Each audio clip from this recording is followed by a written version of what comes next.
kalau di supir ya, jadi ya terkait status ya, pertama status. Jadi status ini memang hampir 90% itu statusnya itu ya nggak jelas, Nggak ada kontrak kerja. nggak ada. Jadi kebanyakan itu ada satu kesepakatan bersama ya, bukan bersama awalnya. Ada satu perjanjian yang disodorkan oleh pihak perusahaan, itu namanya perjanjian mitra. Oh, jadi dianggap mitra ya? Dianggap Seperti mitra. Gojek, Grab ya? Hampir seperti Oh itu. iya, oke. Jadi dianggap mitra.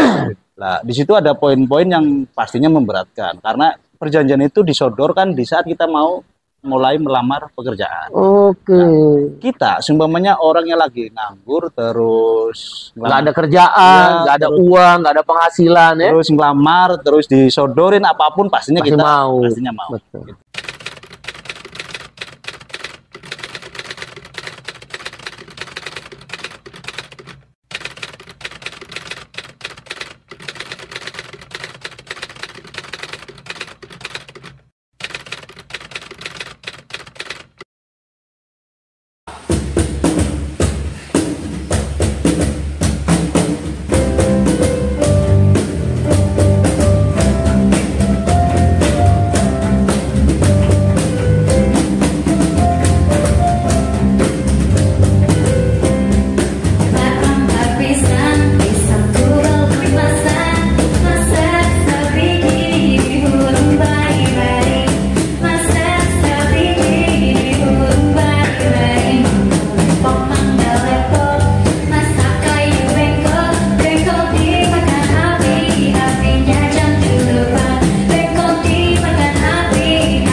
Jangan lupa like, share, komen, subscribe, dan bunyikan tombol loncengnya.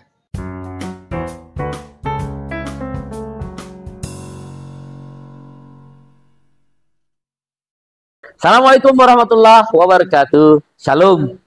Om Swastiastu. Nama budaya. Salam kebajikan.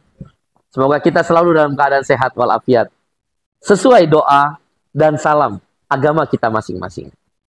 Sahabat seperjuangan di seluruh pelosok negeri, di seluruh penjuru tanah air Indonesia yang kita cintai. Pada hari ini kita mencoba menggali satu sisi kehidupan para sahabat-sahabat dan saudara kita dari satu kota ke kota, dari satu daerah ke daerah, dari satu pelabuhan ke pelabuhan, dari satu pabrik ke pabrik. Ya, mereka yang bekerja sebagai supir. Ada supir box, ada supir trailer, ada supir truk, ada supir bis, dan supir-supir lain. Jumlahnya jutaan orang. Mereka adalah kelas pekerja. Mari kita saatnya mendengar apa yang mereka alami dan apa yang harus kita kerjakan sesudah ini. Telah bersama saya, sahabat saya jauh-jauh dari Tegal, seorang supir. Biasa saya memanggilnya Bung Ratmo. Terima kasih Bung Ratmo telah datang dalam acara ini dan bisa berbagi cerita kepada kita untuk kita dengarkan. Silakan memperkenalkan diri dan bercerita apa sesungguhnya yang terjadi dalam kehidupan supir kelas pekerja. Ya, terima kasih. Assalamualaikum warahmatullahi wabarakatuh. Waalaikumsalam warahmatullahi wabarakatuh. Nama saya Nur Ratmo, dipanggil Ratmo. Kebetulan aktivitas sehari-hari saya sebagai supir trailer atau pengemudi trailer yang bergerak di wilayah Jabodetabek. Dari Jabodetabek. Iya. Mas Ratmo bisa keras lagi suaranya? Jabodetabek. Jadi sirkulasinya adalah dari kadang bawa muatan kontainer dari pelabuhan ke pabrik, kadang dari pabrik ke pelabuhan. Kontainer. Kontainer. Mas Ratmo masih jadi supir kontainer. Supir kontainer. Oh, hati-hati ya Mas. Makanya Karena ngeri SIM-nya- juga itu. SIM-nya paling tertinggi. Paling tertinggi. Oke. Silakan diceritakan kehidupannya dan Ya. situasi yang dialami oleh para supir.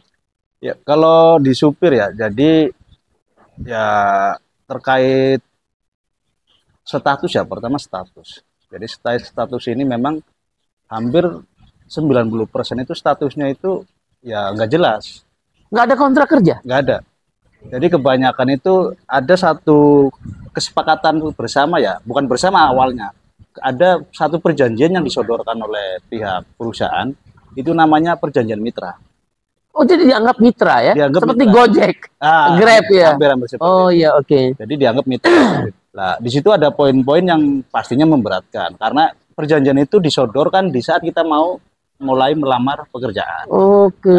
Kita seumpamanya orang yang lagi nganggur terus Nggak ada kerjaan, Ya, nggak ada terus- uang, nggak ada penghasilan ya? terus ngelamar terus disodorin apapun pastinya Pasti kita mau. pastinya mau. Betul. Gitu. Daya tawarnya rendah. Iya. Nah, di perjanjian mitra itu adalah salah satu poin yang paling memberatkan adalah terkait kecelakaan. Apabila kita kecelakaan barangnya apa tertumpah, Terbalik terbalik, ya, segala tumpah macam, ya. itu- Sering tuh di jalan tol ya? Iya. Itu biasanya kami dari Yang kelompok nanggung? yang tanggung. Nah, biasanya itu dipotong Gaji? enggak pakai gaji kalau di kami. Oh iya iya iya. Hampir tadi 90 terkait pertama terkait status yang mitra, yang kedua adalah terkait gaji. Di kami itu kebanyakan 90% supir logistik lah secara umum di Indonesia. Kalau bicara supir logistik kan ada kontainer, ada mobil box, ada truk. Secara data BPS terakhir 2019 itu ada 15 juta supir pengemudi logistik. 15 juta orang. 15 juta orang. Banyak sekali ya. Itu. Hampir semuanya ya kalau di kontainer mitra, kalau di tempat-tempat lain itu ya tidak ada perjanjian tertulis.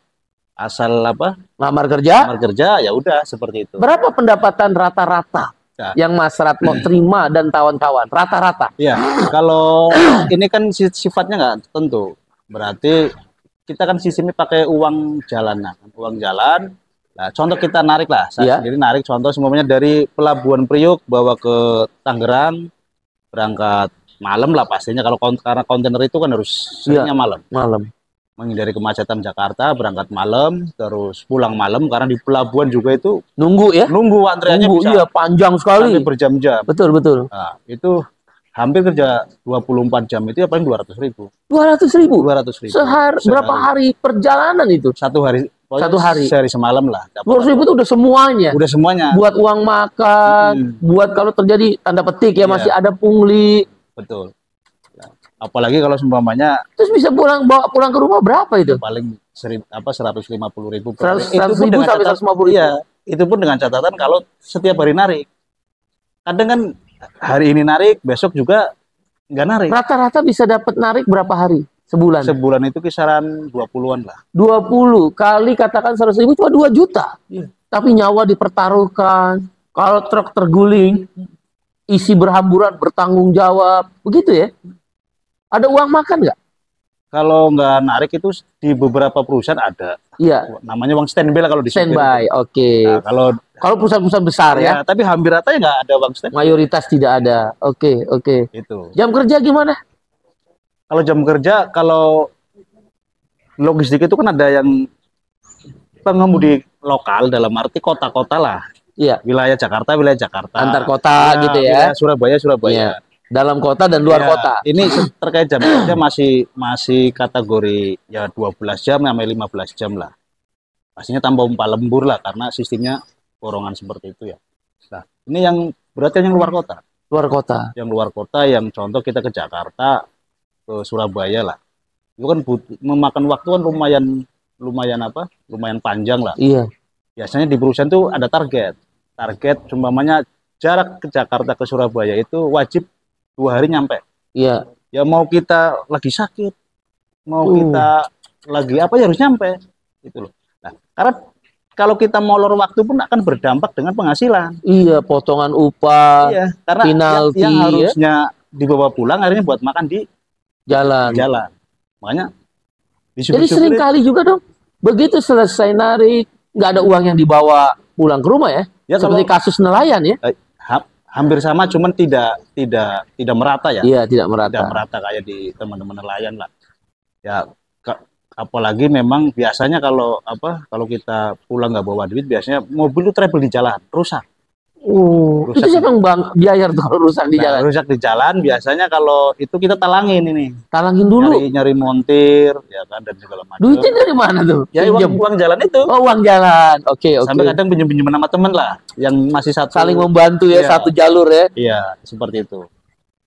Makanya resikonya lumayan lah. Apalagi nanti kalau ada premanisme lah, pungli dan segala macam. Itu masih ada premanisme dan pungli ya? Masih ada. Terakhir sempat turun ya, khususnya di pelabuhan ya, di saat saya kebetulan yang diajak langsung diskusi sama Pak Presiden Jokowi di tahun 2000. Oh iya, sempat berbicara lagi Pak Jokowi. Pak Jokowi waktu tahun 2001 kemarin. 2021 atau 2001? 2021. 2 tahun yang lalu lah, di Pelabuhan Priuk. Itu selama 3 bulan itu nggak ada kerjaan, nggak ada pungli. Oh, nggak ada pungli. Nggak ada pungli, aman. Pada waktu Pak Jokowi datang. Ya, habis diskusi dengan pengemudi lah. Itu hampir semuanya tuh di semua pelabuhan termasuk Tanjung Priok. Nah, akhir-akhir ini mulai ada pungli lagi. Jadi metode pungli itu kan gini. Di saat bongkar muat itu hubungannya orang ketemu orang, ini akan mengkhawatirkan. Karena kami pengemudi kan punya cepat. Karena hubungannya dengan uang jalan, tidak ada upah lembur. Kalau kelamaan di jalan, nanti uang yang kita bawa pulang akan makin sedikit. Nah, makanya kadang kita ditekan itu. Lu kalau mau cepat muat atau bongkar, kasih uang.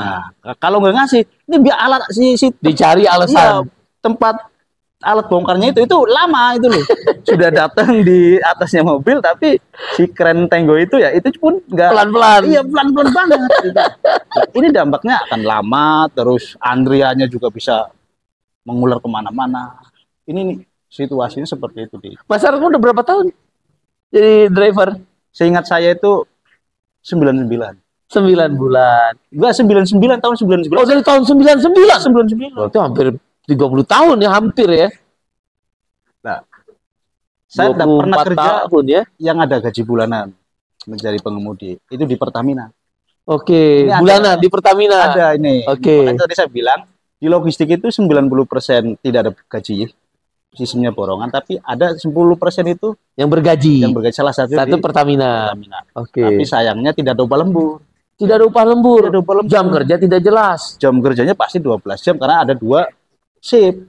Tidak ada upah lembur. Terus apa ya namanya? Status hubungan kerjanya pun tidak langsung nggak jelas. Nggak jelas. Melalui agen outsourcing. Ya, agen outsourcing, dan itu terus menerus. Walaupun udah melanggar aturan sampai Marlartmo 24 tahun, pernah lah beberapa tahun di Pertamina itu ya. 7 tahun di Pertamina. Tetap karyawan outsourcing. Waktu itu sempat kita gugat ya. Kita laporkan ke Subdinaker, terus dapatlah yang namanya nota penetapan karyawan tetap. Oh, udah diangkat karyawan tetap seharusnya. Notanya. Oke. Terus nota lemburan. Iya, bayar lembur wajib. Iya.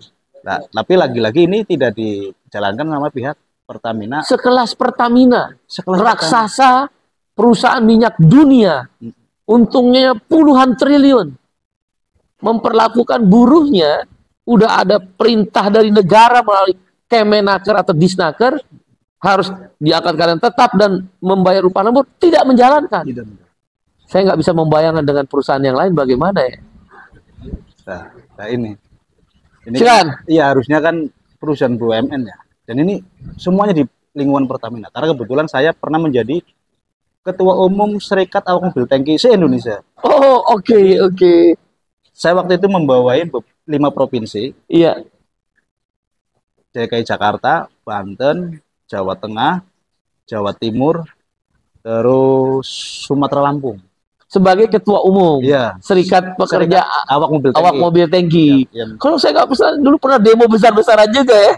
Pernah kita dengar itu ya. Tahun berapa itu ya? Tahun 2017. Termasuk di Pelumpang ya? Ya itu, kebetulan saya kerja di Pelumpang. Oh, Mas Arno sempat di Pelumpang. Sekarang udah di PHK? Karena aksi tadi. Padahal sedang memperjuangkan itu ya. Menuntut itu, akhirnya kami pun dipecat. Bukannya Pertamina dan si agen itu memenuhi perintah keputusan Kemenaker, malah memecat. Oke, terus? Memecat sampai sampai sekarang belum selesai lah persoalannya.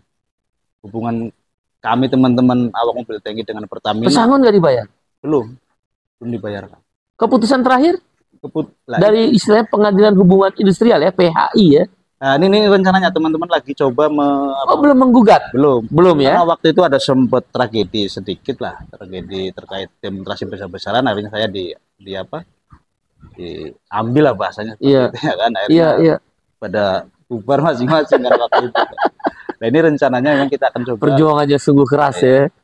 melakukan gugatan Sekedar ke PHI. mencari kemenangan yang sudah ditetapkan oleh negara, status sudah jelas, upah lembur tidak dibayar, akhir disuruh bayar, malah dipenjara ya. Aneh juga kadang-kadang negeri ini ya. Ya ini Oke. makanya kan dampak dari perilaku perusahaan BUMN ini kan berdampak ke sektor logistik swasta. Di logistik swasta itu kayak saya sekarang di kontainer itu BPJS nggak ada loh. BPJS Kesehatan nggak ada. Hampir 100%. Semua nggak dapat. Supir-supir kontainer, supir-supir logistik Nggak ada itu nggak ada BPJS. nggak ada Kalau BPJS. sakit Ya sendiri. bayar sendiri. Bayar sendiri. PBI. Misal dari desanya atau kelurahannya gitu ada nggak? Ya paling ada beberapa teman yang Tapi secara mayoritas nggak ada. itu nggak Sakit-sakit sendiri, mati-mati sendiri, duit kagak ada. Kalau ada baru bisa berobat. 2 minggu yang lalu. Jadi kita kan kebetulan nih sekarang di pengemudi ini ada semacam komunitas pengemudi ya. 2 minggu yang lalu jadi ada satu supir di Jawa Timur. Jadi dia kecelakaan. Dan ini sering bukan ini satu contoh lah. Kecelakaan, mohon maaf, ininya nih remuk. Kakinya, Kaki. dua kakinya. Itu siapa yang bayar? Lah ini perusahaan biasanya ini nggak karena nggak ada BPJS-nya, karena ini ongkosnya besar, akhirnya tidak menanggung terkait kecelakaan si pengemudi tersebut. Nah, kasus yang di Jawa Timur yang kemarin itu seperti itu. Sampai akhirnya dia itu kemarin mau beli kursi roda, itu ngecrek. Kami Kawan-kawan, solidaritas. kami dari Jakarta pun kemarin ngecrek dapat berapa puluh Ngecek itu maksudnya cari uang iuran atas Ya, dari iuran anggota, iuran pengemudi, bukan iuran lah, ya, sumbangan, seikhlasnya. Beli buat beli Kursi roda buat beli macam-macam lah. yang terkait dengan supaya dia bisa beraktivitas lagi. Dan itu dipecat. Ya pasti kalau itu. Udahlah nggak dibayar jaminan kesehatannya, nggak dibayar kursi rodanya, dipecat lagi. Dan ya pasti nggak dapat. Padahal dia menderita kecelakaan kerja dalam rangka menjalankan tugas perusahaan dan perusahaan dapat untung. Ini di logistik. Dan itu hampir semua terjadi begitu. Hampir. Kasus seperti itu hampir sering lah kami. Bagaimana dengan kehidupan istri dan anaknya ketika mereka bekerja? Apakah ada uang, biaya sehari-hari, gimana itu? Ya itu kalau kita narik lah bahasanya lah. Kita kerja narik dapat duit ya kita Ada. Nah, kalau nggak ada duit? Kalau nggak ada duit ya biasalah geser-geser ngutang-ngutang ke ya. teman-teman lah. Nanti kalau udah. Oh, jadi ada koperasi nggak? Kalau koperasi nggak ada, kita adanya. Jadi keikhlasan aja lah ya, solidaritas. Ya. Kayak gitu. Negara nggak pernah bantu. Bahkan BPJS aja nggak dapat ya. Beberapa kali kami melaporkan ke terkait bahwa pengemudi ini wajib harus dapat karena kerjanya dengan resiko yang sangat tinggi, high rise, ya, resiko tinggi. Iya, kami meminta memang dari pemerintah untuk menekan itu loh. Wah, turut campur biar si pengemudi ini memang wajib mendapatkan BPJS. Pengusaha nggak mau karena istilah mitra tadi, seperti Gojek, Grab ya. Iya, seperti itu. Oke, apa yang dirasakan atau apa harapan yang diinginkan oleh para supir-supir yang jumlahnya banyak sekali ya, 15 juta orang ini ya Mas ya? Iya. Apa sih harapannya? Pertama harapannya adalah terkait hubungan kerja ini ya. Hubungan kerja.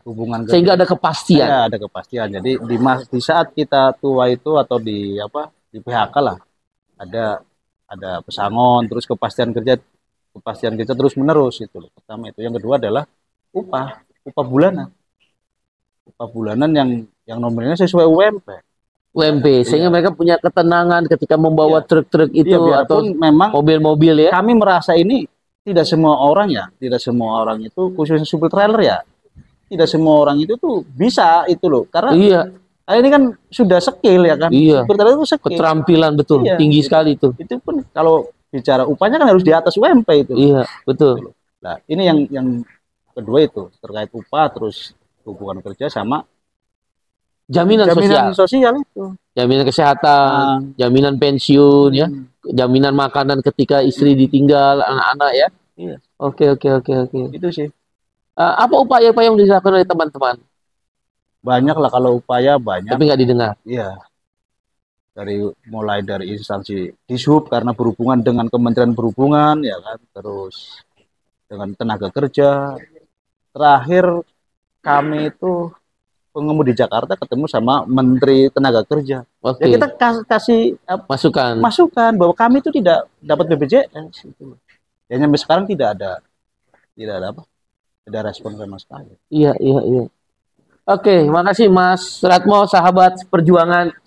Kembali kita mendengar, melihat, merasakan bagaimana menurut hitung-hitungan Mas Ratmo ini dan kawan-kawan ada 15 juta orang supir. Ada supir trailer, supir box, supir pelabuhan, supir perusahaan. Memang ada sekitar 10% ya yang mempunyai hubungan kerja yang agak lumayan, ada gaji bulanan seperti Pertamina. Tapi lagi-lagi di akhir waktu mereka memecat orang sudah bekerja 7 tahun tanpa kejelasan status hubungan kerja seperti Mas Ratmo, sekelas Pertamina. Kita tidak membayangkan ada 90% lagi para supir yang 15 jutaan orang itu bekerja tanpa kepastian hukum. Tidak ada job security, kepastian kerja. Tidak ada income security, kepastian upah. Dan tidak ada social security, kepastian jaminan sosial. Mereka bekerja di jalan tol, namanya musibah, terbalik, terguling, bahkan bertaruh nyawa. Tidak ada jaminan kesehatan. Ketika mereka bekerja, anak istrinya sakit, tidak ada jaminan kesehatan. No social security, tidak ada jaminan sosial. No job security, tidak ada kepastian kerja. Sekelas Pertamina memecat seenaknya. Tidak ada pesangon, tidak ada upah yang harus dibayarkan selama proses perselisihan hubungan industrial. Apalagi yang 90 perusahaan di luar, salah satunya Pertamina tersebut. Oleh karena itu, kita ingin berjuang bersama, memastikan satu, job security, baik supir, ojek online, supir taksi, ataupun driver, supir-supir lain yang tidak punya status hubungan kerja. Kita harus membuat job security, yaitu kepastian upah, kepastian pekerjaan, job security, dan income security secara bersamaan, kepastian upah yang dituangkan. Mereka boleh sebagai mitra, tapi boleh berserikat. Karena dia ada berserikat pekerja, serikat pekerja, maka dia menuangkan perjanjian kerja bersama. Kalau belum ada serikat pekerja, maka perwakilan-perwakilan tadi dari para supir-supir yang bernegosiasi untuk membentuk perjanjian kerja bersama. Tugas pemerintah melakukan pengawasan, karena ada dirjen pengawasan, ada dirjen hubungan industrial, ada dirjen perselisihan, direktur perselisihan hubungan industrial. Kemana mereka? Kalau orang-orang seperti Mas Ratmo yang jumlahnya 15 jutaan orang, saudara. Bahkan Gojek, Grab, Maxim, dan online lainnya yang dia akui sebagai mitra, supir-supir taksi. Di mana negara? Buat apa ada dirjen-dirjen semacam itu? Buat apa ada anggaran-anggaran besar yang kemudian tidak bisa melindungi? Upah yang tidak jelas, status hubungan kerja yang tidak ada kepastian, tingkat kecelakaan kerja yang tinggi, jaminan sosial yang tidak diberikan, dan makanan. Itulah yang bagi kami menjadi penting Partai Buruh, yaitu jaminan kecelakaan kerja, jaminan hari tua, jaminan pensiun, jaminan kesehatan, dan jaminan kematian. Tadi cerita bagaimana seorang supir yang meninggal dunia di dalam pekerjaannya karena ketiadaan uang, maka mereka tidak bisa selayaknya memberikan semacam tahlil bagi yang beragama Islam atau doa-doa rosario bagi yang beragama non-Islam dan lain sebagainya. Itu biaya. Mereka tidak didaftarkan, termasuk jaminan kesehatan. Maka bagi kami 5 lagi yang penting, jaminan makanan.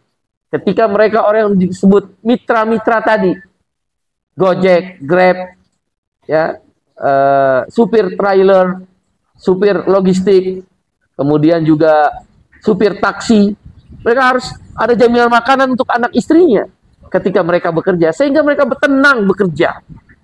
Jaminan pendidikan untuk anak-anaknya. Jaminan pengangguran. Ketika mereka masih bekerja kan bayar pajak ya Mas Narimo kan bayar, Ratmo kan bayar pajak juga kan. Dan kawan-kawannya bayar pajak. Maka ketika dia menganggur tidak ada pekerjaan harusnya dapat unemployment insurance, jaminan pengangguran. Jaminan perumahan. Mas Ratmo ada perumahan? Tidak ada yang punya rumah. Semua di Pondok Mertua Indah atau ngontrak.